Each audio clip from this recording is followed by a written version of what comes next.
नमस्कार। ए मासर बेतार साहित्य पत्रिका साहित्य संसद को आपण समस्त को सारस्वत स्वागत।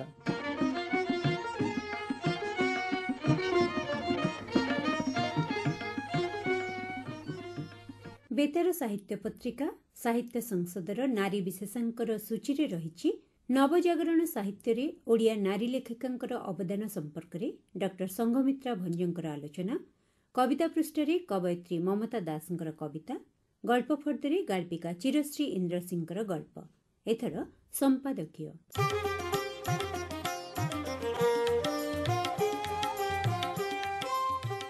नारी अनन्या, स्वयं संपन्ना, नित्य प्रवाहित आनंदर धारा, से पुणी स्नेहमयी, प्रेममयी, शक्तिमयी, आनंदमयी माँ, सर्वं सहा धरित्री, सृष्टिर मूल उद्गम स्रोत, जाग्रत शक्ति, जेउ अनंत शक्तिर विभूति दिग दिगांतरे विच्छुरित, जेउ असीम शक्तिर अलौकिक स्पर्शरे सकल सृष्टि पाइछि जीवन्यास, सेई चिन्मयी धीमयी मातृशक्ति को अनंत कोटि प्रणाम।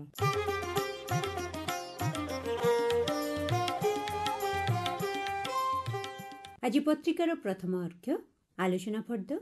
एथिरे सुनिबा नवजागरण साहित्य रे ओडिया नारी लेखिकांकर अवदान संपर्क रे आलोचना करुछंती डॉक्टर संघमित्रा भंज।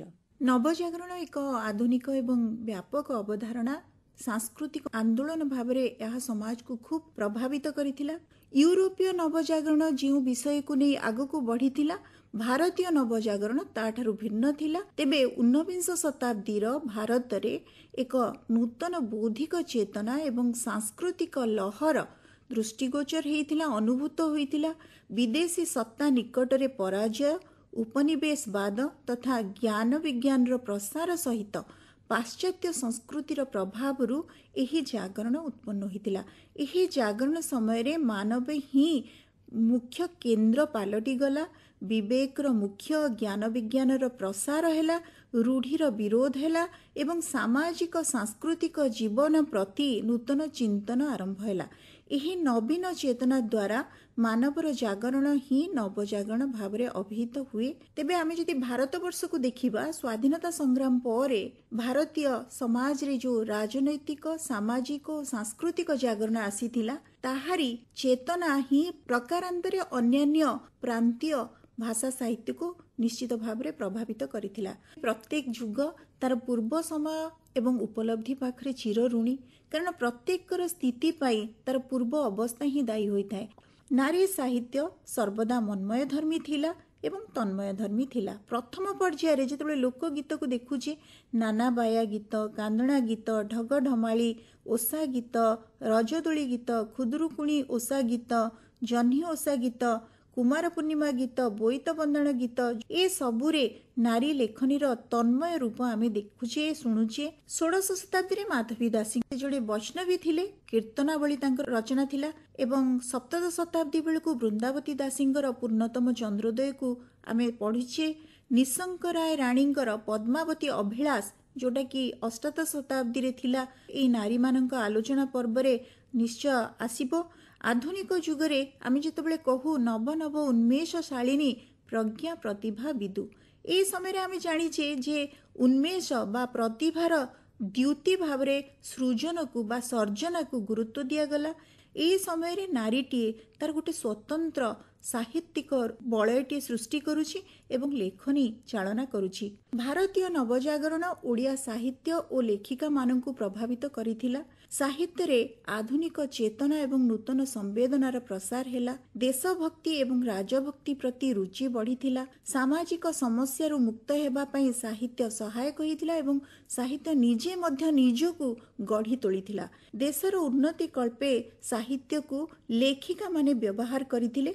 ओडिया महिला माने पत्र पत्रिकारे निजर स्वतंत्र छाप सृष्टि करिथिले। एहा सहित सेमानक उपरे विशेष प्रभाव पकेइथिला आर्य समाजर स्थापना। ओडिसा रे जदि आमे देखिबा 1857 रु नवजागरण आरंभ होइथिला। आधुनिक ओडिया साहित्य विकास रे नवजागरणर आद्य झंकार सुभे आधुनिक ओडिया साहित्यर प्रथम नारी कवि सुलक्षणा देवीଙ୍କ ठारे। एहा सहित तांकर प्रकृति कवि हृदयर मिश्रण ମଣି କାଞ୍ଚନର ଅପୂର୍ବ ସଂଯୋଗକୁ ପ୍ରତ୍ୟକ୍ଷ ରୂପେ ଦର୍ଶାଇଥିଲା। ପାରିଜାତ ମାଳା ନାମକ କବିତା ଗୁଚ୍ଛ ଅତ୍ୟନ୍ତ ଭକ୍ତିରସାତ୍ମକ ସୁଲକ୍ଷଣା ଦେବୀଙ୍କର କବିତ୍ୱର ମହତ୍ୱ ବହନ କରେ। ପରବର୍ତ୍ତୀ ସମୟରେ ସୁଚିତ୍ରା ଦେବୀ ଆମର ଦୃଷ୍ଟିପାତ ହୁଅନ୍ତି। ସେ କବିତା ଲହରୀ ନାମରେ ଏକ ସୁନ୍ଦର କବିତା ପୁସ୍ତକ ଆମକୁ ଭେଟି ଦେଇଛନ୍ତି, ଯାହାକି 6ଟି ସଂସ୍କରଣରେ ପ୍ରକାଶ ପାଇଥିଲା। ତାଙ୍କର ଜ୍ୟେଷ୍ଠ କନ୍ୟା ଥିଲେ ଦେବହୂତି ଦେଇ, ଯାହାଙ୍କୁ ଆମେ ପରବର୍ତ୍ତୀ ସମୟରେ ସୁଲେଖିକା ଭାବରେ ପଢୁଛେ। ଆମର ଅନ୍ୟତମ କବି ହେଲେ ଅନ୍ନପୂର୍ଣ୍ଣା ଦେବୀ। ପଣ୍ଡିତ ବିନାୟକ ମିଶ୍ରଙ୍କ ମତରେ ପାଠଶାଳାରେ ଅନ୍ନପୂର୍ଣ୍ଣା ଖଡ଼ି ପାଠ ପଢ଼ି ଓଡ଼ିଆ ଅଭିଧାନ, ଗଣିତ ପ୍ରଭୃତି ଶିକ୍ଷା କରିଥିଲେ।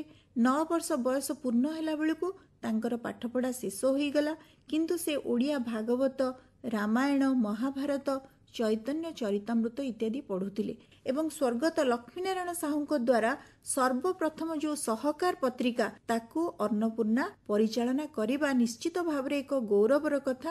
ଏହା ସହିତ ତାଙ୍କର ପଦ୍ୟମାଳା ପ୍ରଥମ ଏବଂ ଦ୍ୱିତୀୟ ଭାଗ ପ୍ରକାଶିତ। ସେ ଜଣେ ବିଶିଷ୍ଟ ସାହିତ୍ୟିକା ଭାବରେ ଅନେକ ପ୍ରାର୍ଥନା, ଗୋଧନ ବାହୁଡ଼ା, ପୁଷ୍ପ, ପତିପତ୍ନୀଙ୍କ ପ୍ରାର୍ଥନା, ବିଧାତାର ପ୍ରାର୍ଥନା ଏବଂ ଜୀବେ ଦୟା ପ୍ରଭୃତି କବିତାର ରଚୟିତ୍ରୀ। ପ୍ରଥମ ବିଶ୍ୱଯୁଦ୍ଧ ପରବର୍ତ୍ତୀ ଓଡ଼ିଆ ସାହିତ୍ୟରେ ନାରୀ ଜାଗରଣ ବ୍ୟାପକ ରୂପ ଧାରଣ କରିଥିଲା।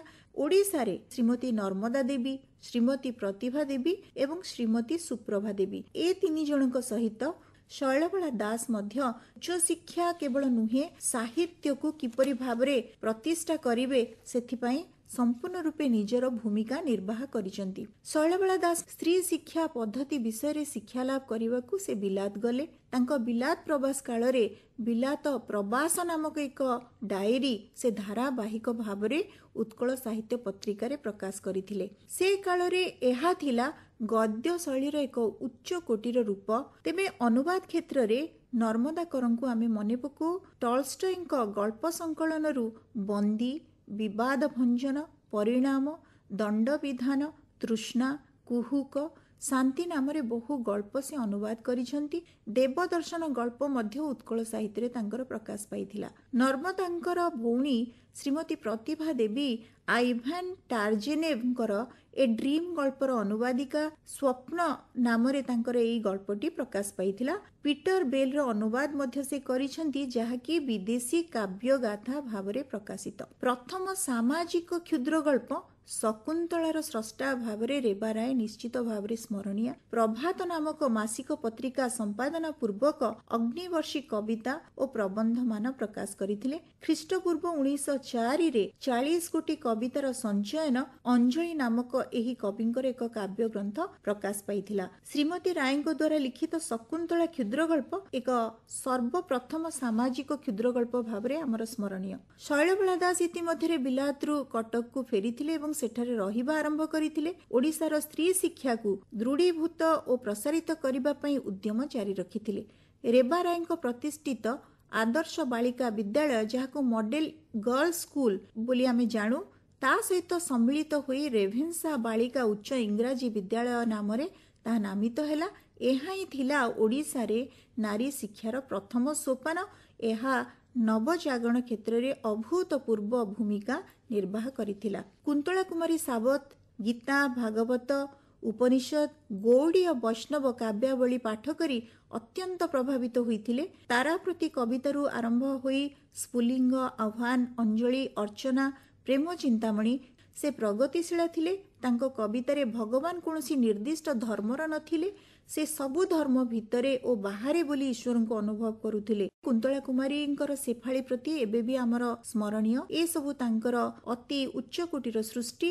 କୁନ୍ତଳା କୁମାରୀ ମହାବୀର, ଜୀବନ, ନାରୀ ଭାରତୀ ପ୍ରଭୃତି ପତ୍ରିକାର ସମ୍ପାଦନା କରିଥିଲେ। ପୁରୀର ମୁକ୍ତିମଣ୍ଡପ ସଭା ତାଙ୍କର ସାହିତ୍ୟିକ କୃତି ପାଇଁ ତାଙ୍କୁ ଅଭିନନ୍ଦନ ଜଣାଇଥିଲା ଏବଂ ମହିଳା ବନ୍ଧୁ ସମିତି ତାଙ୍କୁ ଉତ୍କଳ ଭାରତୀ ଉପାଧିରେ ଭୂଷିତ କରିଥିଲା। କବିତା କଳ୍ପଲତା ଶ୍ରୀମତୀ ଅପର୍ଣ୍ଣା ଦେବୀ ଇନ୍ଦୁମତୀ କାବ୍ୟ ରଚନା କରିଥିଲେ। ସେ ଜଣେ ପ୍ରତିଭାଶାଳିନୀ କବୟିତ୍ରୀ ଥିଲେ। ଅପର୍ଣ୍ଣା ଦେବୀ ସଂସ୍କୃତ ଦଶକୁମାର ଚରିତମ୍ର ଅନୁସରଣରେ ଦଶକୁମାର ଚରିତ ଓ ଦଶକୁମାରୀ ଚରିତ ରଚନା କରିଥିଲେ। ଚିନ୍ତା, କବିତାଞ୍ଜଳି, ବାରମାସୀ ପ୍ରଭୃତି ପୁସ୍ତକ ସହିତ କାଞ୍ଚନମାଳା ଗଳ୍ପ, ଆଷାଢ଼, ଭାଦ୍ରବ କବିତା ମଧ୍ୟ ରଚନା କରିଥିଲେ।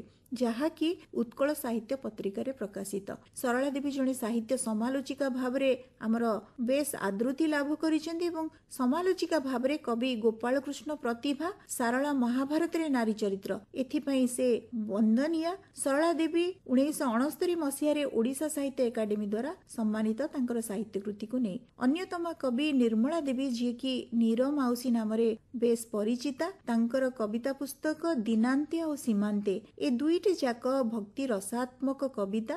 ଏଥି ନିମନ୍ତେ ତାଙ୍କୁ ଓଡ଼ିଶା ସାହିତ୍ୟ ଏକାଡେମୀ ପୁରସ୍କାର ପ୍ରାପ୍ତ ହୋଇଛି। ହରପ୍ରିୟା ଦେବୀ ଯିଏକି ପଲ୍ଲୀଚିତ୍ର ଓ ଭକ୍ତି ରସର ପରିଚାୟିକା। ତାଙ୍କର ହେମନ୍ତ ଲକ୍ଷ୍ମୀ, ଚୈତ୍ର ସନ୍ଧ୍ୟା, ଫଗୁଣ ରାଣୀ, ଶରତ ପଲ୍ଲୀ କବିତା ସ୍ମରଣୀୟ। ଏହା ଛଡା ହରପ୍ରିୟା ଦେବୀ ଶ୍ରୀମଦ୍ ଭଗବତ ଗୀତାର ପଦ୍ୟାନୁବାଦ ମଧ୍ୟ କରିଛନ୍ତି। ଅନ୍ୟତମ ବିଶିଷ୍ଟ କବୟିତ୍ରୀ ହେଉଛନ୍ତି ବିଦ୍ୟୁତ ପ୍ରଭା ଦେବୀ। ଉଚ୍ଚ ଶିକ୍ଷାର ସୁବିଧା ନ ପାଇ ସୁଦ୍ଧା ବିରାଟ କବିତା ସଞ୍ଚୟନର ସେ ସ୍ରଷ୍ଟା। ଆମର ଅନ୍ୟତମ କବି ହେଉଛନ୍ତି ତୁଳସୀ ଦାସ ଯିଏକି ଝଡ଼ର ଝଙ୍କାର କବିତା ସଞ୍ଚୟନର ରଚୟିତ୍ରୀ। ତାଙ୍କ ଭିତରେ ଧର୍ମାନୁରାଗ ରହିଥିଲା। ଏହା ଛଡା ସେ ଅନେକ ଉପନ୍ୟାସ, ନାଟକ, ଗଳ୍ପ ଏବଂ ଏକାଙ୍କିକା ମଧ୍ୟ ରଚନା କରିଛନ୍ତି। ବ୍ରହ୍ମତ୍ରୀ ମହାନ୍ତି ଅତ୍ୟନ୍ତ ସ୍ମରଣୀୟ କବି ଜଣେ ଯିଏକି ପୁରୀର ମାର୍କଣ୍ଡେଶ୍ୱରରେ ସେ ଭୂମିଷ୍ଠ ହୋଇଥିଲେ। ମହାନଗରୀର ରାତ୍ରି ଯାହାକି ଆଧୁନିକ ଅତ୍ୟାଧୁନିକ କବିତାର ଏକ ସେତୁ ବୋଲି ସମାଲୋଚକମାନେ କହନ୍ତି। ଦୃଷ୍ଟି ଓ ଦ୍ୟୁତି ପାଇଁ 1983 ମସିହାରେ ସେ ଓଡ଼ିଶା ସାହିତ୍ୟ ଏକାଡେମୀ ଦ୍ୱାରା ପୁରସ୍କୃତ। ବାସ୍ତବ ଜୀବନର ଦ୍ୱନ୍ଦ୍ୱ ସଂଘର୍ଷକୁ ସେ ଅତି ସୁନ୍ଦର ଭାବରେ ତାଙ୍କ ସାହିତ୍ୟ ଭିତରେ ରୂପାୟନ କରିଛନ୍ତି।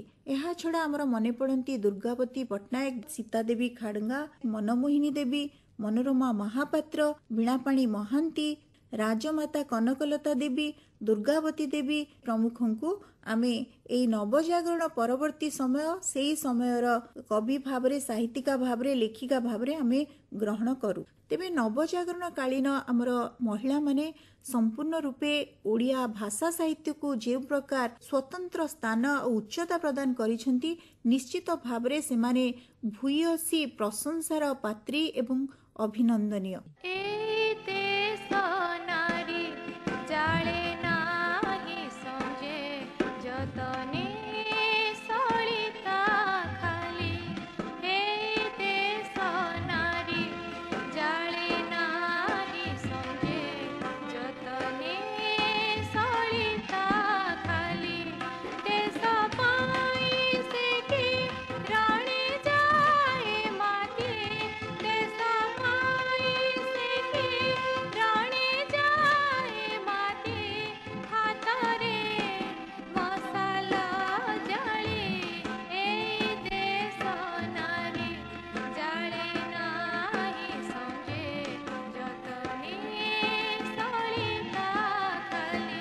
ପତ୍ରିକାର ଦ୍ୱିତୀୟ ଅର୍ଘ୍ୟ କବିତା ଫର୍ଦ୍ଦ।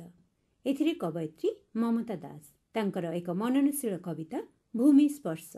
ଊର୍ଦ୍ଧ୍ୱରେ ହିଁ ଥିଲି ମୁଁ ହୁଏତ ପ୍ରଥମରୁ, କେତେ ମାସ, ଦିନ, ଯୁଗ, ସମ୍ବତ୍ସର, ଊର୍ଦ୍ଧ୍ୱତର ଊର୍ଦ୍ଧ୍ୱତମ, ନିଜେ ବି ମାପି ପାରୁନଥିଲି ମୋର ଉଡ଼ାଣର ଗତି। କେତେ କିଏ କିଛି ଭଳି ଥିଲେ ମୋ ସହିତ, ମୁଁ ଏଡ଼ାଇ ଦେଇଛି ସେମାନଙ୍କୁ। କେତେଜଣ ଅବଶ୍ୟ ଏଡ଼ାଇ ଦେଇଛନ୍ତି ମୋତେ। କିଏ କାହିଁକି ଉଡ଼ନ୍ତା ଅବିରାମ, କିଏ କାହିଁକି ନ ଉଡ଼ିବ ବି। ସୂର୍ଯ୍ୟ ସ୍ନାନ କରିବ ନାହିଁ ନିତିଦିନ ମୋ ଭଳି, ପିନ୍ଧିବ ନାହିଁ ଆଷାଢ଼ ଶ୍ୟାମ ବେଶ, ଇନ୍ଦ୍ରଧନୁକୁ କରିବ ନାହିଁ ଗଳାମାଳି। କେବେ ମୁଁ ବିଜୁଳି କନ୍ୟା, ଜଳୁଥିଲି ଲିଭୁଥିଲି ମନ ଇଚ୍ଛା। ମୁଁ ତ ଅସଂଖ୍ୟ ନକ୍ଷତ୍ରଙ୍କ ଭିତରେ ଥିଲି ନକ୍ଷତ୍ର ଏକକ, ସବୁଠୁ ବେଶୀ ଆଲୋକିତ। ମୁଁ ବି ଚିହ୍ନିଥିଲି ଗ୍ରହ, ଉପଗ୍ରହ, ଗ୍ରହାନ୍ତର। ମୁଁ ନିବାସ ରଚିଥିଲି କେବେ କେଉଁଠି, ପୁଣି ଭାଙ୍ଗି ଦେଉଥିଲି, ରଖୁନଥିଲି ମୋର ସୀମା ସରହଦ। ମୁଁ ନିଜେ ଥିଲି ସେଠାରେ ନିଜକୁ ନେଇ ମୁଗ୍ଧ। ମୋର ଶୂନ୍ୟମୟ ଲୀଳାବିଳାସରେ ମୁଁ କେବେ ପାଇଥିଲି ସ୍ୱର୍ଗ ପୁଷ୍ପର ସୁବାସ। ଭାଗ ନେଉଥିଲି ଗନ୍ଧର୍ବ ଅପ୍ସରୀମାନଙ୍କ ନୃତ୍ୟ ସଙ୍ଗୀତ ଆସରରେ। ନିଜକୁ ଅଭିଷିକ୍ତ କରୁଥିଲି ଚନ୍ଦ୍ର ସୂର୍ଯ୍ୟ ଛାୟାଲୋକର ଅପରୂପ ଆସନରେ। ରଙ୍ଗର ରଙ୍ଗରେ ହୋଳି ଖେଳୁଥିଲି ମୁଁ, ପ୍ରତ୍ୟେକ ଉଚ୍ଚତାରେ ଅଟକି ରହୁଥିଲି, ତୀବ୍ର ଗତିରେ ପୁଣି ଛୁଟି ଆସୁଥିଲି ଇଗଲ ଭଳି। ବେଳେ ବେଳେ ଲାଗୁଥିଲା ସତେକି ଶୂନ୍ୟ ବୋଲି କିଛି ନାହିଁ, ସାରା ଆକାଶ ଘନପିଣ୍ଡ ନିଟୋଳ। ଥରେ ଏକ ଅମାବାସ୍ୟା ରାତିରେ ଗୋଟିଏ ଉଲ୍କାପାତର ପୂର୍ବ ମୁହୂର୍ତ୍ତରେ ଶୁଣିଲି କିଏ ଡାକୁଛି, ଏଥର ତଳକୁ ଆ। କିଏ ଡାକୁଛି ଏଥର ତଳକୁ ଆ। ତଳକୁ? କ'ଣ ଅଛି ତଳେ? ଝାପ୍ସା ମନେ ପଡ଼ିଲା। ମାଟି ବଲବଲ କଲବଲ ପ୍ରପୀଡ଼ିତ ଜୀବନ କାରାଗାର, ଲକ୍ଷ ଲକ୍ଷ ସମ୍ପର୍କର ଜାଲ, ରକ୍ତ ବୀର୍ଯ୍ୟ କ୍ରନ୍ଦନ ହଳାହଳ, ରୋଗ ଭୋଗ ମରଣ ଦାହ କୋଳାହଳ, ବିସ୍ଫୋରଣ, ଘୋଷାଡ଼ି ହେଉଥିବା କ୍ଷତାକ୍ତ ପାଦ, ଲକ୍ଷ୍ୟହୀନ ଅସରନ୍ତି ବାଟ। କେବେ କେବେ ତ ଅଜାଣତରେ ନିମ୍ନର ମୋହପିଞ୍ଜୁରିରୁ ମୁଁ ମୁକୁଳି ଯାଇଛି। କିଏ ନିର୍ବାଚିତ କରିଥିଲା ମୋତେ ଉର୍ଦ୍ଧ୍ୱ ଉଡ଼ାଣ ପାଇଁ? ପୁଣି କିଏ କାହିଁକି ଡାକୁଛି? ଆ ଆ ଏଥର। ଗୋଟିଏ ଐଶ୍ୱର୍ଯ୍ୟର ଚିତ୍ରପଟ ଉକୁଟି ଯାଉଛି ମୋ ଆଖି ଆଗରେ। କିଏ? ହଠାତ୍ ମୁଁ ସମ୍ବରଣ କରିନେଲି ମୋର ହଜିବାର ଆଗ୍ରହ ଅଭିଳାଷ। ଛାଏଁ ପ୍ରତ୍ୟାହୃତ ହୋଇଗଲା ମୋର ଡେଣା ସକଳ। ହଠାତ୍ ମୁଁ ବିସ୍ମୃତ ହୋଇଗଲି ମୋ ଆରୋହଣର ଗତିପଥ, ତାର ରୂପାୟନ, ଭବିଷ୍ୟତ। ମୁଁ ମାଟି ଉପରେ ଓହ୍ଲାଇଲି ସିଧାସଳଖ। ଆର୍ଦ୍ର ଶୀତଳ ମୃତ୍ତିକା ମୋତେ ପାଛୋଟି ନେଲା ସତେକି। କୋଳେଇ ନେଲା ତାର ଆପଣାପଣରେ। କହିଲା, ରହିଯା ଏଠି। ଅଲଗା ପବନ ଏଠି, ଅଲଗା ଶିହରଣ, ଅଲଗା ନିଦ ଏଠି, ଅଲଗା ଜାଗରଣ, ଅଲଗା ଅନ୍ଧକାର ଏଠି, ଅଲଗା ଉପବନ। ଏସବୁ ଜାଣିନଥିଲି କିଛି। ସେଥିପାଇଁ କିଛି ବି କିଛି ସାକାର କରିପାରିଲି ନାହିଁ ନବବିନ୍ଦୁରେ। ଫେରିବାକୁ ପଡ଼ିଲା। ଯେମିତି ଛୁଇଁଲି ସ୍ପନ୍ଦିତ ଭୂଇଁକୁ, କି ଉଦାରପଣରେ ସେ ସ୍ୱୀକାର କଲା ମୋତେ। ତାର ସବୁଜ ସ୍ନେହରେ, ଉର୍ବରତାରେ, ବେଳୁବେଳ ବଦଳି ଯାଉଥିବା ତାର ବୈଚିତ୍ର୍ୟରେ, ହସରେ, ଶସ୍ୟରେ, କ୍ଷୀରରେ, ମହୁରେ, ଆଶ୍ୱାସରେ, ଆଶାରେ ମଗ୍ନ କରିଦେଲା ମୋତେ। ଆଖିରେ ଭରିଦେଲା ମଧୁର ନିଦ୍ରା। ନିଦ୍ରା ଭିତରେ କେତେ ସ୍ୱପ୍ନ, କେତେ ନଦୀ ନିର୍ଜର ସମୁଦ୍ରର ସ୍ୱପ୍ନ, ଏତେ ନିବୁଜ ଆଲିଙ୍ଗନ, ଯାହା ଜୀବନ୍ତ ହୋଇଗଲା ତତ୍କ୍ଷଣାତ୍। ମୁଁ ଚିହ୍ନି ନେଲି ସେ ଆଲିଙ୍ଗନକୁ। ବୁଝିନେଲି। ମୁଁ କ୍ଷମା ମାଗିଲି ମାଟିକୁ, ସେ ଆଲିଙ୍ଗନକୁ। ସାର୍ଥକ ହେଲି ମୁଁ, ନିରନ୍ତର ହେଲି, ନିତ୍ୟ ହେଲି ମୁଁ। ଛୁଇଁଲି ମୋ 5 ଆଙ୍ଗୁଠିରେ ବାର ବାର ଭୂମିକୁ, ପ୍ରଥମ ଥର ଓ ଶେଷ ଥର। ମୁଁ ଏବେ ଭୂମି ସହିତ ଏକାକାର। ଆଜି ପତ୍ରିକାର ଶେଷ ଅର୍ଘ୍ୟ ଗଳ୍ପ ଫର୍ଦ୍ଦ। ଏଥିରେ ଗାଳ୍ପିକା ଚିରଶ୍ରୀ ଇନ୍ଦ୍ର ସିଂଙ୍କର ଏକ ମାର୍ମିକ ଗଳ୍ପ ମା'ର ଫଟୋ। ମୋ ପାଖରେ ମା'ର 3ଟି ପୁରୁଣା ଫଟୋ ଅଛି। ଗୋଟେ ଫଟୋ ତା ଝିଅ ବେଳର, ଘରୋଇ ପରିବେଶରେ ଉଠା ହେଇଥିବା ରଙ୍ଗୀନ ଫଟୋ। ସେ ଫଟୋ ଯିଏ ବି ଦେଖିଛି ସେ ହସ ରୋକିପାରେନି। ଟିକିଏ ମାନବବାଦୀ କି ସାମ୍ୟବାଦୀ ମଣିଷ ହେଇଥିଲେ ପ୍ରତିକ୍ରିୟାରେ କ୍ରୋଧ ଓ ବିରକ୍ତି ଜଣାପଡ଼ିଯାଇଛି ଦର୍ଶକର। ସହଜିଆ କି ମଉଜିଆ ଧରଣର ଲୋକ ହେଇଥିଲେ ବି ଫଟୋଟା ଦେଖି ଲୋକେ ନାକ ଟେକିଛନ୍ତି। ଫଟୋଟା ଭଲ ଲାଗିନି କାହାକୁ, କିନ୍ତୁ ହସି ଦେଇଛନ୍ତି ସମସ୍ତେ। ତଥାପି ସେତେବେଳର ସମୟରେ ମା'ର ଯେ ନିଜର ଗୋଟେ ଫଟୋ ଥିଲା, ସେଥିପାଇଁ ମା'କୁ ତା ଗାଁରେ ତା ସାଙ୍ଗମାନଙ୍କର ବହୁତ ଈର୍ଷାର ଅଦୌତି ସହିବାକୁ ପଡ଼ିଛି। ପାତଳ ନକନକ ବାଉଁଶ କାଠି ପରି ଦେହର ଝିଅଟି ଖରାଦିନିଆ ପାଳ କିଆରୀରେ ଫଳିଥିବା 10 କିଲିଆ ତରଭୁଜ ପରି ଗୋଲମୋଟୋଲ ପିଲାଟାକୁ କାଖେଇ ଠିଆ ହେଇଛି। ଝିଅର ଦେହ ବଙ୍କେଇ ଯାଇଛି ପିଲାର ଓଜନରେ, ଗୋଟେ ଅସ୍ପଷ୍ଟ ଅଶ୍ଳୀଳତାର ଇଙ୍ଗିତ ଦେଇ।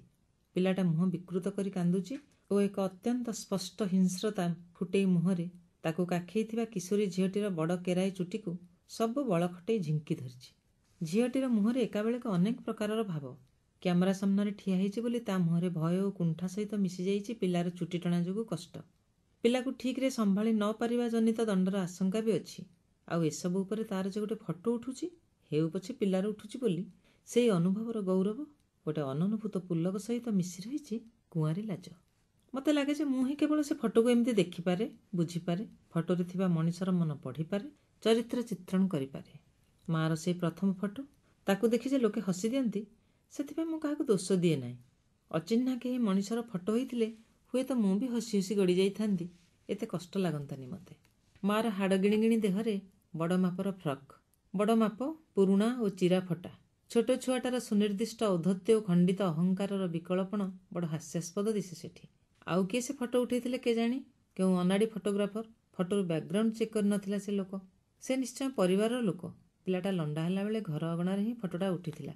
ପିଲାଟାର ମୁଣ୍ଡରେ ଅରାଏ ଲଣ୍ଡା, ବାକିତକ ଛନ ଛନ କଳା କେଶ। ଦାୟିତ୍ୱହୀନ ଫଟୋଗ୍ରାଫର ଫଟୋ ଉଠେଇ ଦେଇଛି। ଅବଶ୍ୟ ଏଇ ଫଟୋଟା ଯେ ଆମ ପାଖରେ ପହଞ୍ଚିଛି ତାର କାରଣ ନିଶ୍ଚୟ ଏତିକି, ଏବଂ ମୋ ମା' ତାକୁ ଲୁଚିକିରି ନେଇ ଆସିଥିଲା ତା ସାଙ୍ଗରେ। ଦ୍ୱିତୀୟ ଫଟୋଟି ମା'ର ବାହାଘର ବେଳର। ମା' ଗୋଟେ ନାଲି ଟେର୍ଲିନ୍ ଶାଢ଼ୀ ପିନ୍ଧିଛି। ତା ସୁନ୍ଥାରେ ମୋଟା ସିନ୍ଦୁର ଗାର, ଓଠରେ ଲିପଷ୍ଟିକ୍, ପାଦରେ ଅଳତା। ମା' ଗୋଟାପଣେ ନାଲି ନାଲି ଦିଶୁଛି। ତା କପାଳରେ ଧଳା ଓ ନାଲି ରଙ୍ଗ ମିଶା ଫୁଲଡାଳି, କିନ୍ତୁ ସେ ଧଳା ରଙ୍ଗ ଘୋରା ଚନ୍ଦନର ନୁହେଁ, ବିଶୁଦ୍ଧ ରାସାୟନିକ ପଦାର୍ଥ। ସେଥିପାଇଁ ଧଳା ବିନ୍ଦୁଟିମାନ ବେଶ୍ ସ୍ପଷ୍ଟ। ମା'ର ଧୂସର ତ୍ୱଚା ଉପରେ ସେ ଲତା ଓ ଫୁଲମାନ ଫଟୋରେ ପରିଷ୍କାର ଦିଶୁଛି। ଲତା ଆଙ୍କିଥିବା ଶିଳ୍ପୀର ହାତ ଚମତ୍କାର, ଭାରି ସୁନ୍ଦର ଦିଶୁଛି ସେସବୁ। ହେଲେ ସେଥିରେ ମା'ର ଗାଲ ଓ କପାଳରେ ଥିବା ପୋଡ଼ା ଦାଗମାନ ଜମାରୁ ଲୁଚି ଯାଇନି। ଫଟୋରେ ମାତ୍ର 4ଟି ପୋଡ଼ା ଦାଗ ଦିଶୁଛି, କିନ୍ତୁ ମା'ର ଗୋଡ଼, ହାତ ଓ ପିଠିରେ ଆହୁରି ଅନେକ ପୋଡ଼ା ଦାଗ ଅଛି। ତାତିଲା ଲୁହା ରଡ୍ ଓ ଜଳନ୍ତା ସିଗାରେଟରେ ଦିଆଯାଇଥିବା ଚେଙ୍କର ଅବଦାନ, ପିଲାଦିନର ସ୍ମୃତିଚିହ୍ନ। ମା' ଦେହରେ ଥିବା ପୋଡ଼ା ଦାଗ ସବୁ ବାରମ୍ବାର ରଙ୍ଗ ବଦଳାନ୍ତି। କେତେବେଳେ ସେସବୁ ମୋତେ କଳା ଦିଶେ, କେବେ ଦିଶେ ଖଇରିଆ ବା ବାଦାମୀ, କେବେ ପୁଣି କଞ୍ଚା ଘା ପରି ଦଲଦଲୁଆ ନାଲି ଦିଶେ ତ କେବେ ଦିଶେ ପୁରୁଣା ପିତ୍ତଳ କି ତମ୍ବା ବାସନରେ ଚଢ଼ି ଯାଇଥିବା ଶାଗୁଆ କଳଙ୍କି ପରି। ଋତୁ ବଦଳିଲେ ଗଛର ପତ୍ରର ରଙ୍ଗ ବଦଳିବା ପରି ଘରେ ଚାଉଳ ସରିଯାଇଥିଲେ, ଘରେ କାହାର ଦେହ ଖରାପ ହେଲେ, ମୁଁ ବା ମୋ ଭାଇ ଭଉଣୀ କିଏ ବି ପରୀକ୍ଷାରେ ଭଲ ନ କଲେ, କିମ୍ବା କିଏ ସୁଝା ଯାଇ ପାରିନଥିବା ଧାର କରଜର ପଇସା ମାଗିବାକୁ ଆସି ଦୁଆରେ ବସିଗଲେ, ମା' ଦେହରେ ଥିବା ଦାଗ ସବୁ ଘନ ଘନ ରଙ୍ଗ ବଦଳାନ୍ତି। ପ୍ରଥମ ଫଟୋରେ ସେ ଟିକି ପିଲାଟା ଥିବା ପରି ଏଇ ଫଟୋରେ ବି ଅଛି ଆଉ ଜଣେ, ମୋ ବାପା। ବାପା ବେକରେ ଫୁଲମାଳ, ମୁଣ୍ଡରେ ଗୋଟେ ଠେକା, ରଙ୍ଗୀନ କପଡ଼ାର ଠେକା। ନୂଆ ଧୋତି ପଞ୍ଜାବୀ ପିନ୍ଧିଥିବା ବର ଗୋଟେ ଖୁଣ୍ଟକୁ ଆଉଜି ଠିଆ ହେଇଛି। ବର ପିଲାଟିର ଗୋଟିଏ ଗୋଡ଼ ଆର ଗୋଡ଼ଠାରୁ ସାମାନ୍ୟ ସାନ ଓ ଦୁର୍ବଳ, ସେଥିପାଇଁ ସେ ଖୁଣ୍ଟକୁ ଆଉଜି ଠିଆ ହେଇଛି। ପହିଲି ଫଟୋରେ ମା' ଦିଶୁଥିଲା ପତଳା ନକନକିଆ। ତା ମୁହଁରେ ହସ, ଖୁସି, ଡର, ଭୟ, ଲାଜ, କଷ୍ଟ ଏମିତି କେତେ ଭାବ ଭାବନାର ଛିଟା ପଡ଼ିଥିଲା। ବାହାଘରର ଫଟୋରେ କିନ୍ତୁ ମା'ର ଦେହ ପୁରିଲା ପୁରିଲା ଦିଶୁଛି। ତାର ଶୁଖିଲା ମଇଳା ଦେହରେ ଲାଗିଛି ବସନ୍ତର ଛୁଆଁ। ରସଭରା ଓଠ, ଗୋଲାକାର ବାହୁ, ପିଠିରେ ଲାଗି ଯାଉଥିବା ପେଟ ଆଗକୁ ଉବୁରି ଆସିଛି। ଶରୀରର ଏହି ପରିବର୍ତ୍ତନ ସହିତ ମା'ର ଚାହାଣୀରେ ବି ବଡ଼ ପରିବର୍ତ୍ତନ। ମା'ର ଆଖି ଦିଶୁଛି ଦିଶାହାରା, ଶୂନ୍ୟ। ଏଇଠି ଥାଇ ଏଇଠି ନଥିବାର ଉଦାସପଣ ଭରି ରହିଛି ସେ ଚାହାଣୀରେ। କିଏ ଯେମିତି ଚିପୁଡ଼ି ଦେଇଛି ତାକୁ। ଏତେ ଚିପୁଡ଼ି ଦେଇଛି ଯେ ସେ ଚାହୁଁଛି ଗୋଟେ କାଠ କଣ୍ଢେଇ ପରି ଜୁଳୁଜୁଳୁ ହୋଇ। ବେଳେବେଳେ ମୁଁ ମା'ର ଏଇ ଫଟୋଟାକୁ ଦେଖି ଭାବେ ଯେ ଯଦି ମା' ଏଇ ଫଟୋଟି ଉଠିଲା ବେଳେ ତଳକୁ ଅନେଇ ଦେଇଥାନ୍ତା, ଏମିତିକି ଆଖି ବି ବୁଜି ଦେଇଥାନ୍ତା ତ ବରଂ ଭଲ ହେଇଥାନ୍ତା। ହେଲେ ମା' ସିଧାସଳଖ ଅନେଇଛି। ତାର ସେଇ କାବା କାଠ ହୋଇ ଥ ମାରି ଯାଇଥିବା ଚାହାଣୀକୁ ଠେକ ଦେଉଛି ଫଟୋର ବ୍ୟାକ୍ଗ୍ରାଉଣ୍ଡରେ ଦିଶୁଥିବା ଦୃଶ୍ୟ। ବ୍ୟାକ୍ଗ୍ରାଉଣ୍ଡରେ ଅଛି ଗୋଟେ ଚଉତରା, ଚଉତରା ଉପରେ ୟୁନିଫର୍ମ ପିନ୍ଧା ଓକିଲ ଓ ପୁଲିସ, ନାଲିବତୀ ଲାଗିଥିବା ଗୋଟେ ସରକାରୀ ଗାଡ଼ି ଠିଆ ହେଇଛି ଗଛ ତଳେ, ଏବଂ ଏସବୁ ସହିତ ବି ଦିଶୁଛି ଗରିବ ଓ ଗାଉଁଲି ଦଳେ ମଣିଷଙ୍କର ଗାଉଁ ଗାଉଁଆ ଗାରଗାରିଆ ମୁହଁ। ମା'ର ତୃତୀୟ ଫଟୋଟା ଗୋଟେ ପାସପୋର୍ଟ ଫଟୋ। ବ୍ୟାଙ୍କରେ ଆକାଉଣ୍ଟ ଖୋଲିବାକୁ ଉଠିଥିଲା, ପରେ ଆଉ ସବୁ ଅଫିସିଆଲ କାମରେ ବି ବାରମ୍ବାର ବ୍ୟବହାର ହେଇଛି ଏ ଫଟୋ। ଏ ଫଟୋ ଉଠିଲା ବେଳକୁ ମା'କୁ 30 ବର୍ଷ ପାରି ହେଲାଣି, କିନ୍ତୁ କଠିନ ପରିଶ୍ରମ କରି କରି ମା' ଏମିତି ଦିଶୁଛି ଯେ ସେ ଫଟୋ 50 ବର୍ଷର ବି ଲାଗିପାରେ। ଫଟୋରେ ମା' ସିଧା ଅନେଇଛି। ଛବିରେ ତା 2 କାନର ଝୁମୁକା ବି ଦିଶୁଛି ସଫା ସଫା। ଫଟୋର ବ୍ୟାକ୍ଗ୍ରାଉଣ୍ଡ ନିର୍ମଳ, ହୁଏତ ଧଳା କାନ୍ଥ ବା ଧଳା ପରଦା। ମା'ର ଚାହାଣୀ କ୍ୟାମେରାର କାଚ ଫଟେଇ ପୁରା ଦୁନିଆଟାକୁ ଦେଖୁଛି ସତେକି। ତା ଚାହାଣୀ କହିଦେଉଛି ଯେ ସେ ଜଣେ ଦମ୍ଭିଲା ମଣିଷ, ଦୁଃଖ ତାକୁ ଡରେଇ ପାରିବ ନାହିଁ। ସେ ଚାହାଣୀର କୋମଳତା ଏକଥା ବି କହୁଛି ଯେ କିଏ ଅସୁବିଧାରେ ପଡ଼ି ଡାକିଲେ ସେ ଓ କରିବ, ପଛକୁ ଫେରି ଅନେଇବ, କାମ ଅଛି ବୋଲି ଦୌଡ଼ି ଦୌଡ଼ି ପଳେଇ ଯିବନି। ମା'କୁ 60 ଡେଇଁବା ଯାଏ ମା'ର ଆଉ କିଛି ଫଟୋ ନାହିଁ। 30 ବର୍ଷ ପୁରା ଫାଙ୍କା। ମା'ର ପିଲାମାନେ ପାଠ ପଢ଼ିଛନ୍ତି, ନିଜ ନିଜର ଜୀବିକା ଯୋଗାଡ଼ କରିଛନ୍ତି, ବାହାସାହା ହେଇଛନ୍ତି। ପିଲାଙ୍କ ବାହାଘରରେ ମା'ର ଅନେକ କାମ। ସେତେବେଳେ ଉଠାଯାଇଥିବା କୋଉ ବି ଫଟୋରେ ମା' ନାହିଁ, ରହିବା ସମ୍ଭବ ନଥିଲା। ତା ସ୍ୱାମୀ ଘରର କର୍ତ୍ତା। ବହୁ ବର୍ଷ ତଳୁ ମା'ର ହେପାଜତରେ ବା ମା'ର ଯାବତୀୟ ହାହୁତାଶ ଓ ହାହାକାର ଭରା ଜୀବନରେ ପିଲାଙ୍କ ଦାୟିତ୍ୱ ସବୁ ଫୋପାଡ଼ି ଦେଇ କୁଆଡ଼େ ପଳାଇ ଯାଇଥିଲେ। ନାତି ନାତୁଣୀଙ୍କ ଜନ୍ମ ପରେ ମା'ର ଅନେକ ଫଟୋ। ଜନ୍ମଦିନରେ ପିଲାଙ୍କୁ ଗେଲ କରୁଥିଲା ବେଳେ, କେକ୍ କଟା ହେଉଥିଲା ବେଳେ, ଫ୍ୟାମିଲି ପିକନିକରେ, ମନ୍ଦିର ବେଢ଼ାରେ ନାତୁଣୀର ହାତ ଧରି ନାତିକୁ କ୍ଷୀର ପିଆଇଲା ବେଳେ, ଏମିତି ଅନେକ ଫଟୋ। ମା' କେବେ କେମିତି ବେମାର ପଡ଼େ। ତାର ଦେହ ଅସୁଖ ମାନେ ବେଶୀ ହେଲେ 2 କି 3 ଦିନର। ଜ୍ୱର, ଝାଡ଼ା, ବାନ୍ତି, ଥଣ୍ଡା, କାଶ ପରି ମାମୁଲି କାରଣ। ଏଇଥରକ ମା' ଗୋଟାଏ ମାସ ରହିଗଲା ହସ୍ପିଟାଲରେ। ଡେଙ୍ଗୁ ଜ୍ୱର, ପ୍ଲେଟଲେଟ୍ କାଉଣ୍ଟ, ଅମୃତଭଣ୍ଡା ଗଛର କଷିପତ୍ର, କିଏ କେତେବେଳେ ହସ୍ପିଟାଲରେ ରହିବ, ସେସବୁର ଭାଗ ବଣ୍ଟରା। ବାବାରେ, ଆମେ ସମସ୍ତେ ବ୍ୟସ୍ତ ରହିଗଲୁ ଯେତିକି, ଡରିଗଲୁ ଆହୁରି ବେଶୀ। ଭଲ ହୋଇ ଘରକୁ ଫେରିବା ପରେ ବି ମା'ର ଦୁର୍ବଳତା ରହିଗଲା 2 ମାସ ଯାଏଁ। ମା' ଏବେ ଚଲାବୁଲା କରୁଛି, ପୂର୍ବପରି ଯୋଗ ପ୍ରାଣାୟାମ କରୁଛି, କିନ୍ତୁ ଖାଦ୍ୟ ଖାଇବା କମିଯାଇଛି। ମା'କୁ ଭଲ ଲାଗିବ ବୋଲି ତାକୁ ମୁଁ ଏବେ ସନ୍ଧ୍ୟାବେଳେ ଘର ପାଖରେ ଥିବା ପାର୍କକୁ ବୁଲେଇବାକୁ ନେଇଯାଏ। ମା' ଫେରନ୍ତା ରାସ୍ତାରେ ପିଲାଙ୍କ ପାଇଁ ବେଲୁନ୍, ଚିନାବାଦାମ ଭଜା, ଆଇସ୍କ୍ରିମ୍ ଇତ୍ୟାଦି କିଣିବାକୁ କହେ। ଆମେ ଭାଇ ଭଉଣୀମାନେ ଦିନେ ଠିକ୍ କଲୁ ସମସ୍ତେ ମିଶି ବୁଲିବାକୁ ଯିବା, ମା'କୁ ନେଇ। ଏଥର କେବଳ ମା' ଓ ତାର ପିଲାମାନଙ୍କର ଟ୍ରିପ୍। ବଧୂ, ଜାମାତା, ନାତୁଣୀ, ନାତି ଏମାନେ କେହି ଯିବେନି, କେବଳ ମା' ଓ ମା'ର ପିଲାମାନେ। ଆମେ ଅରଣ୍ୟ ନିବାସରେ ରହିବୁ, ଜଙ୍ଗଲରେ ଜଳଧାର ପାଖରେ ସମସ୍ତେ ସାଙ୍ଗ ହେଇ ବସିବୁ, ଗପିବୁ ମନ ଭରି, ଫେରିଯିବୁ ପିଲାଦିନକୁ। କେହି କାହାକୁ ସ୍ପଷ୍ଟ ଭାବରେ କିଛି ନ କହିଲେ ବି ଆମେ ସମସ୍ତେ ବୁଝୁଥିଲୁ ଯେ ମା'ର ଦିନ ସରି ସରି ଆସୁଛି, କିଏ ଜାଣେ ଆଉ କେତେ ଦିନ। ସେଇଥିପାଇଁ 2ଟି ଦିନ ଅନ୍ତତଃ ମା' ସହିତ ଆମେ ସମସ୍ତେ ରହିବାକୁ ଚାହୁଁଥିଲୁ। ଗେଷ୍ଟ ହାଉସ୍ ବୁକ୍ ହେଇଗଲା ସାଙ୍ଗେ ସାଙ୍ଗେ। ଭାବିଥିଲୁ ମା' ହୁଏତ ହସି ଉଡ଼େଇଦେବ ଆମ ଯୋଜନାକୁ। ଜିଦ୍ କରି ବସିବ ଯେ ତାର ନାତି ନାତୁଣୀକୁ ନ ନେଇ ସେ ଯିବନି, ଯାଇପାରିବନି। କିନ୍ତୁ ମା ଖୁସି ହେଲା ଏ ପ୍ରସ୍ତାବରେ। ତାର 4ଟି ପିଲାଙ୍କ ସହ କେବଳ ସେ ଏକୁଟିଆ, ସହରଠାରୁ ଦୂରରେ, ନିରୋଳାରେ 2 ଦିନ ପୁରା। ଲକ୍ଷ୍ୟ କଲି ଯେ ମାର ଆଖିର ତାରା ଚମକି ଉଠୁଛି ଏଇ କଳ୍ପନାରେ। ସେ ଶିହରିତ ହେଉଛି ଏମିତି, ସତେ ଯେମିତିକି ସେ ସ୍ୱପ୍ନ ଦେଖୁଥିଲା କେବେଠାରୁ ଏମିତି ଗୋଟେ ସମୟର। ଆମେ ଯେଉଁ ଜଙ୍ଗଲକୁ ଯାଉଥିଲୁ ତା ଭିତରେ ଅଛି ଗୋଟେ ଛୋଟ ହ୍ରଦ। ସେଠି ବର୍ଷସାରା ଋତୁ ଅନୁଯାୟୀ ନାନା ପକ୍ଷୀଙ୍କର ଭିଡ଼। ଲୁପ୍ତ ହୋଇଯାଉଥିବା ନାନା ପ୍ରକାରର କୋଳି ଗଛ ଏବେ ପୁଣି ଲଗେଇଛି ବନ ବିଭାଗ। ହଜାର ହଜାର ସଂଖ୍ୟାରେ ଏବଂ ପୋତି ହୋଇ ପଡ଼ିଥିବା ହ୍ରଦର ଖୋଳାଖୋଳି ହୋଇ ପୁନରୁଦ୍ଧାର ବି ହେଇଛି। ପକ୍ଷୀମାନଙ୍କର ଆସିବା ବଢ଼ୁଛି ବର୍ଷକୁ ବର୍ଷ। ସବୁ ପକ୍ଷୀ, ଆମିଷ ଓ ନିରାମିଷ ଖାଉଥିବା ସବୁ ପକ୍ଷୀ। ପ୍ରାଣୀ ବିଜ୍ଞାନ ପଢ଼ଉଥିବା ମୋ ସାନ ଭଉଣୀ ଭଲ କ୍ୟାମେରାଟାଏ କିଣିଛି ଏବେ। ବହୁତ ଫଟୋ ଉଠାଇବ ଏଥର ଏଇ ନୂଆ କ୍ୟାମେରାରେ, ଆମର ବି ଚଢ଼େଇଙ୍କର ବି। ପ୍ରଥମ ଦିନଟା କଟିଲା ଖୁବ୍ ଖୁସିରେ। ଯେତିକି ଭାବିଥିଲୁ ତାଠୁ ଆହୁରି ସୁନ୍ଦର, କେତେ ବେଶୀ ଅଧିକା ଶାନ୍ତ ଲାଗୁଛି ଜାଗାଟା। ମା ପାଇଁ ହୁଇଲ୍ ଚେୟାରଟେ ବି ଯୋଗାଡ଼ ହେଇଥିଲା। ସେ ଅଳ୍ପ ଟିକେ ଟିକେ ଚାଲୁଥିଲା। ଆମେ ଭାଇ ଭଉଣୀମାନେ ପାଳି କରି ତାକୁ ଚେୟାରରେ ବସି ବୁଲଉଥିଲୁ ବେଶୀ ସମୟ। ପ୍ରଥମ ଦିନଟା କେମିତି କଟିଗଲା ମୋତେ କିଛି ଜଣାପଡ଼ିଲାନି। ମା ଭାରି ଆଗ୍ରହରେ ଟିକିନିଖି କରି ସବୁ ଦେଖୁଛି। ବଡ଼ କୌତୂହଳରେ ଛୋଟ ପିଲାଟିଏ ପରି ହଜାର ପ୍ରଶ୍ନ ପଚାରୁଛି। ମଝିରେ ମଝିରେ ଆଖି ବନ୍ଦ କରି ସେ ରହିଯାଉଛି କିଛି ସମୟ। କହୁଛି, ମୁଁ ଟିକେ ଏକୁଟିଆ ବସିଛି, ତମମାନେ ବୁଲାବୁଲି କର, 10-15 ମିନିଟ୍ ପରେ ଆସିବ। ଭଲ କଥା, ଆମେ ସେଇଆ ହିଁ କରୁଛୁ। ମାର ଖୁସି ଦେଖି ଆମେ ଆଶ୍ଚର୍ଯ୍ୟ। ସେ ଏତେ ଚଳଚଞ୍ଚଳ ଲାଗୁଛି ଯେ ଆମେ କଳ୍ପନା କରିନଥିଲୁ ମା ଏମିତି ଦିଶିପାରେ କେବେ ବୋଲି। ମା ଯେମିତି 40 ବର୍ଷ ତଳକୁ ଫେରିଯାଇଛି। ମୁଁ ମାର ହୁଇଲ୍ ଚେୟାର ଗଡ଼େଇ ଗଡ଼େଇ ନେଉଛି। ଦିପଟେ ବଡ଼ ବଡ଼ ଶାଳ ଗଛ ଥିବା ଛାଇ ଛାଇଆ ପାଦଚଲା ରାସ୍ତା।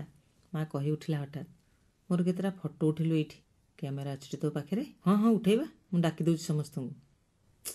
ତୁ ମୋ କଥା ବୁଝିପାରିଲୁନି ବୋଧେ। କାହାକୁ ହେଲେ ଡାକ ନା, କେବଳ ମୋରି ସିଙ୍ଗିଲ୍ ଫଟୋ ଉଠା। ମୁଁ କିଛି ବୁଝିପାରିଲିନି ହଠାତ୍। ମାର ପୁଣି ସିଙ୍ଗିଲ୍ ଫଟୋ ଉଠେଇବାକୁ ମନ? ଶୁଣୁ, ମୋର ସିଙ୍ଗିଲ୍ ଫଟୋ ଉଠେଇବୁ। ମୁଁ ଗଛ ମୂଳରେ ଠିଆ ହେଇଥିବି, ରାସ୍ତାରେ ଚାଲୁଥିବି, ପଥର ଉପରେ ବସିଥିବି, ନଈ ପାଣିରେ ଗୋଡ଼ ବୁଡ଼େଇଥିବି, ସବୁ ଭଲ କରି ଉଠା। ମୁଁ କିଛି ପ୍ରତିକ୍ରିୟା ଦେଖେଇ ପାରିଲିନି ହଠାତ୍। ମା ଗୁଣୁଗୁଣୁ ହେଇ ନିଜକୁ ନିଜେ କହିଲା ପରି କହୁଥାଏ, ମୋର ଜମା ଏକୁଟିଆ ଫଟୋ ନାହିଁ ତ, ଗୋଟିଏ ମାତ୍ର ଅଛି। ସେଇଟାରେ ବି ମୋ ମୁହଁ ଭଲ କରି ଦିଶୁନି। ଏମିତି ନଈ ଥାଇ, ପାହାଡ଼ ଥାଇ, ପକ୍ଷୀ ଥାଇ, ସୁନ୍ଦର ସୁନ୍ଦର ଫଟୋ ସବୁ, ନା, ମୋର ତ ଜମା ନାହିଁ। ଆଜି ମୋ ଫଟୋ ଉଠିବ। ଦିନ ସାରା 100 ଫଟୋ ଉଠେଇବି। ସଞ୍ଜ ବୁଡ଼ିଗଲେ ଜହ୍ନ ହୋଇବ, ଜହ୍ନ ଥାଇ ବି ଫଟୋଟେ ଉଠିବ ମୋର। ମୋ ମାଆକୁ ତାର ନିଶାଡ଼ି ବାପ ଛାଡ଼ି ଦେଇଥିଲା ଗୋଟେ ଅମଣିଷର ଘରେ। ମାଡ଼ ଗାଳି, ଭୋକ ଉପାସ ଓ ନାନାଦି ଅତ୍ୟାଚାରରେ କଟିଛି ତାର ପିଲାଦିନ। ବାପା ବି କୋଉ ତାକୁ ବାହା ହେଇଥାନ୍ତେ କି? ସେ ତ ଠକି ଦେଇ ପଳେଇ ଯିବାକୁ ବସିଥିଲେ। ଗାଁରେ ବଡ଼ ଗଣ୍ଡଗୋଳ ହେଲା। ମୋ ବଡ଼ ଭଉଣୀ ଜନ୍ମ ହେବାର ଥାଏ ସେତେବେଳେ। ବାହାଘର ପୂର୍ବରୁ ଓକିଲ, ପୁଲିସ, ସମାଜ ମଙ୍ଗଳ ବିଭାଗ, NGO କେତେ କିଏ ମୁଣ୍ଡ ପୁରେଇଲେ। ବାପା ବାହା ହେଲେ ବାଧ୍ୟରେ ପଡ଼ି। ମା ଯୋଗୁଁ ଆମେ ପାଠ ପଢ଼ିଲୁ। ତାର ହାଡ଼ ମାଂସ ଚୁନା କରି ମା ଖଟିଛି ଆମ ପାଇଁ, ବ୍ୟବସାୟ କରିଛି, ସଫଳ ହେଇଛି, ମଣିଷ କରିଛି ଆମକୁ। ଆଜି ମା କହୁଛି ଏକୁଟିଆ ଫଟୋ ଉଠେଇବ, ତା ନିଜର। ନଈ ସହ, ପଥର ସହ, ପକ୍ଷୀ ସହ, ଗଛ ସହ, ଜହ୍ନ ସହ ତାର ଏକୁଟିଆ ଫଟୋ। ମା ଏକୁଟିଆ ଭୋଗିବାକୁ ଚାହେଁ ଜୀବନର ସୁଆଦ।